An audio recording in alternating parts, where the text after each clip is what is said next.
Et la Team Family, j'espère que vous allez tous et toutes bien. Donc on va faire la guidance sentimentale pour la semaine du 4 au 10 juillet 2022. N'oubliez pas que c'est général, que ce n'est pas à titre et un signe astrologique. Et je vous rappelle qu'il y a également une vidéo sur le mois de juillet sentimental. Vous comprendrez un petit peu plus par rapport aux semaines, puisque j'ai fait chaque semaine avec une arcane majeure.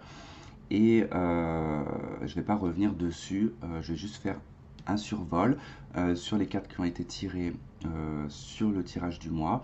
Et après, on va développer un petit peu tout ça. Alors, donc, nous avions dans le mois, pour l'énergie générale du mois, nous avions la carte du jugement. Donc, il est question, avec cette carte du jugement, quand même de remise en question, de se réinventer. Il est question aussi du passé avec le jugement. C'est le fait de renaître de ses cendres après une situation difficile et compliquée. En tout cas, on vous fait un petit rappel sur ce mois de juillet. Alors, vous aviez donc en arcane majeur également pour cette semaine la carte de la lune et vous aviez pardonner et apprendre dans les anges de l'amour. Donc comme je vous disais, sur la première semaine, on est sur des choses du passé dont il faut en tout cas digérer. Il y a quelque chose que vous n'arrivez pas à libérer dans votre passé et quand on a vu en tout cas sur les semaines, c'était par rapport peut-être à un adultère, à une tromperie, à quelqu'un qui vous a menti et c'est resté comme un marqueur sur vous et vous avez un mal fou à faire confiance et à surtout rencontrer la personne ou être avec une personne qui vous respecte. Donc il y a beaucoup de questionnements, beaucoup de peur, beaucoup d'angoisse, des illusions également. Et voilà, il va être question sur cette première semaine de peut-être faire un bilan sur votre passé et de faire un nettoyage, de purifier en tout cas votre passé, de vous libérer de ça, pour pouvoir en tout cas envoyer sur la troisième semaine qui avait quand même à lâcher prise. Donc pour en arriver en tout cas cette troisième semaine sur le lâcher prise. Alors, hop, on va prendre l'oracle coup de cœur.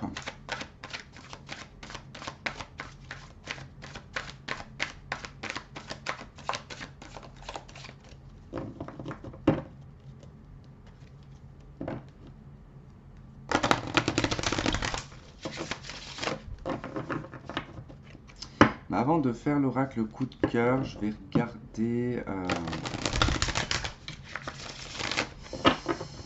Je finis juste de les brasser, comme ça elles seront brassées déjà. On va regarder avec un chakra et on va voir.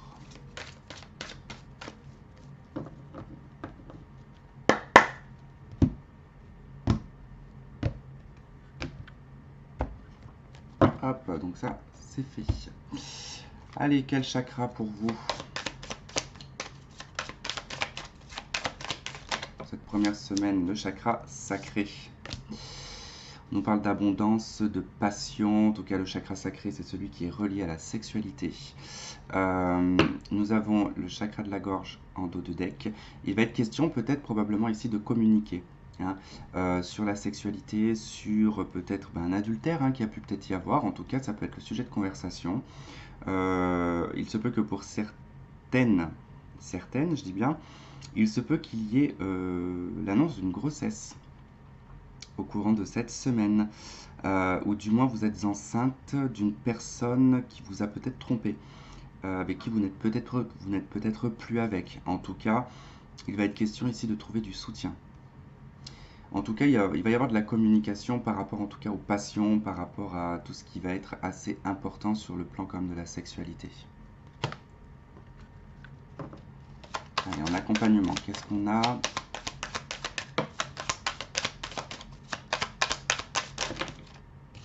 Beaucoup trop de cartes, je vais prendre celle qui est à l'envers. Ah, fleur de vœux. Ok. Alors cette carte elle est assez particulière, moi de la façon comment je la traduis, parce qu'ici il y a quand même assez quelque chose d'éphémère. On connaît tous ces plantes qu'on souffle, on fait un vœu, et ça reste quand même une plante, c'est un pissenlit, mais qui reste quand même éphémère. On arrive à le détruire d'un simple souffle. Donc c'est quelque chose qui est assez fragile quand même, j'ai envie de dire. Et puis on peut être à fleur de peau au courant de cette première semaine, mais c'est pas étonnant, à la lune, qui ici touche vos émotions, le chakra sacré. Donc on peut être un petit peu perturbé dans les sens, hein, par rapport peut-être à un adultère, à de la sexualité. En tout cas, on est plongé dans quelque chose d'assez émotionnel sur la première semaine, hein. Beaucoup relié à votre passé également. Donc voilà, on est quand même sur quelque chose où on est tout de même à fleur de peau, hein. Allez, on va prendre l'oracle des plumes et des nombres. Bon là, j'utilise que les nombres, hein. On a le 4, la construction. Nouveau départ en dos de deck, hein. Donc ça va, je pense que là, vraiment, sur cette première semaine, c'est un peu le passé qui remonte, qui est remué pour justement, hein, ici, se réinventer, sortir d'une situation pour renaître, repartir sur quelque chose de neuf, de nouveau. Et puis là, on voit qu'on peut aller dans quelque chose de constructif, hein. Allez, on va aller voir ce que nous dit cette carte sur le plan sentimental. Ouh là, il y a beaucoup de texte. Oh, tout ce que je déteste. Je déteste lire. Allez, le 4 vous accompagne aujourd'hui dans vos réalisations sentimentales car il est question d'engagement et de positionnement. Il vient mettre en lumière vos besoins de changer de statut, être en couple, assumer votre célibat, devenir parent, s'engager réellement. Il pose la question de ce que vous souhaitez vraiment, plus que tout, au fond de votre cœur. Il parle aussi de votre image sociale, quelle est votre fierté par rapport à ce statut auquel vous aspirez. Vous pouvez ressentir les choses, n'avancent pas aussi rapidement que souhaité. Posez-vous et analysez la situation en prenant de la hauteur. Vous êtes en train de cultiver, le temps de la moisson n'est pas encore venu.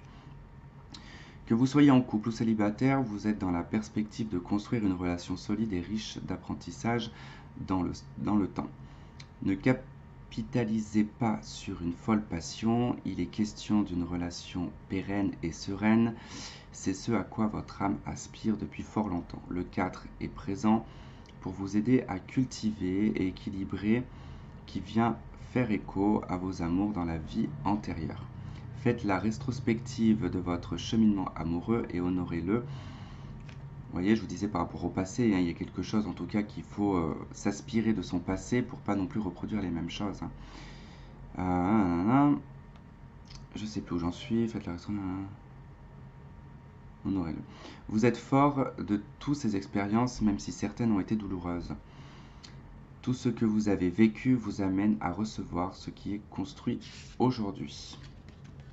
Voilà, je pense que c'est assez parlant quand même par rapport à ce que je vous ai dit, hein. C'est une question, en fait, voilà, une envie de poser les choses, de les construire, mais il y a un bilan à faire par rapport au passé. Allez, on y va avec l'oracle coup de cœur. Alors, on a la carte du masculin, le non, ok, l'interdiction. Et en dos de deck, on a le oui. Bon, interdiction, contradiction aussi, hein, j'ai envie de vous dire, pour le coup. Donc le masculin ici ne va pas représenter la consultante ou le consultant, puisqu'il y a déjà ces cartes-là dans le jeu. Donc là, ça va concerner... alors, c'est pas forcément un homme, hein, c'est une énergie masculine. Donc ici, par rapport, en tout cas, si vous êtes un homme, vous êtes peut-être plus dans une énergie féminine et la personne en face de vous est plutôt dans une énergie masculine. Mais là, on voit qu'il y a quand même quelque chose qui n'est pas possible dans le domaine sentimental. Il y a quelque chose, il y a une interdiction, on refuse, on fait demi-tour vis-à-vis de cette personne-là. On va regarder un peu plus. Le masculin. Donc c'est une personne de votre passé, hein, c'est bien ça. C'est bien ce que je vous disais, c'est que il y a vraiment cette notion d'une personne du passé qui, en tout cas, pour le coup, vous fait peut-être un petit peu tourner en rond.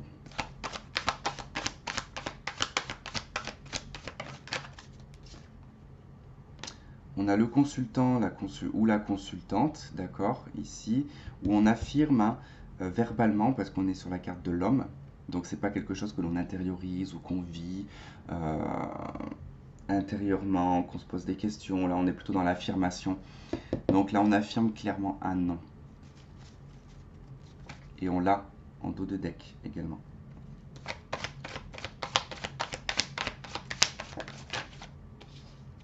Et là, 2 cartes. Ok, jeune homme superficiel et on a la carte du temps. Mais c'est tout à fait ça. Alors on a la carte de l'âme sœur en d'autres decks, hein. C'est possible que ce soit une personne en lien karmique, une âme sœur, mais c'est pas pour autant qu'il faut tomber dans le délire de ça, d'accord? Parce que c'est pas parce que c'est votre âme sœur que forcément il faut attendre cette personne ou qu'il faut faire des pieds et des mains pour la voir. Parce que si cette personne se trouve être un sacré trop duc, et ben j'ai envie de vous dire que vaut mieux le laisser partir, hein, et tomber sur une autre âme sœur. Je trouve, voilà, ça sert à rien de faire des lubies comme ça, des obsessions sur des personnes du passé. Clairement ici on voit bien que c'est lié à quelqu'un du passé, à des flashbacks, à une personne qui est de toute façon superficielle. Donc on n'est pas sur quelqu'un qui veut s'engager concrètement et réellement. On voit que ça dure quand même depuis un certain temps cette situation, hein. Cette personne n'est pas prête de changer. Là on le voit, hein, il n'y a vraiment pas un changement qui est possible. Donc n'attendez pas ce changement en fait chez cette personne. Avancez, faites ce qu'il y a à faire en fait dans votre vie, pensez à vous. De toute façon je vois bien qu'ici c'est vous de toute façon qui dites clairement non au retour de cette personne. Donc j'espère. Ça peut être interchangeable, hein. Ça veut dire que c'est vous qui retournez vers cette personne, elle vous dira non, hein. Parce qu'on n'est pas, comme on vous disait avec cette carte, vous, votre recherche, c'est de vous stabiliser, d'accord, d'être dans quelque chose de périn, d'accord, et pas dans quelque chose d'éphémère. Et c'est ce que vous vivez, d'accord, avec cette personne. C'est quelque chose d'éphémère, c'est quelque chose qui vous met à fleur de peau, hein. C'est quelque chose qui est probablement uniquement orienté sur la sexualité. Alors peut-être que c'est l'éclate, ouais, c'est le top, mais dans le fond, il n'y a rien d'autre. C'est vide, c'est creux. Donc réfléchissez bien en tout cas sur cette semaine-là, hein.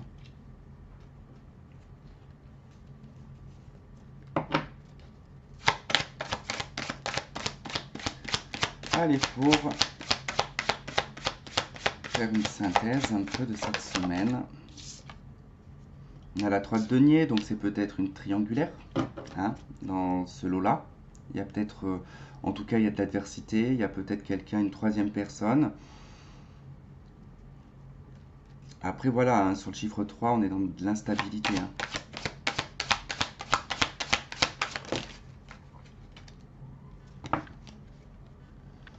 Ouais, 5 d'épée, maison de Dieu, en fait, c'est complètement inutile, en fait, hein.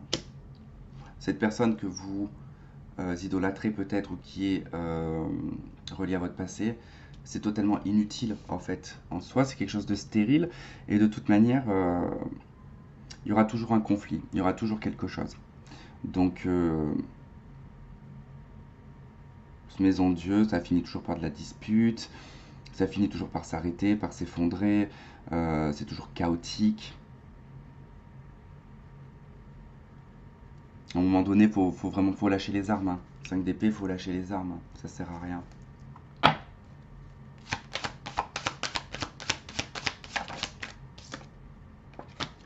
Et reprendre ici un nouveau départ.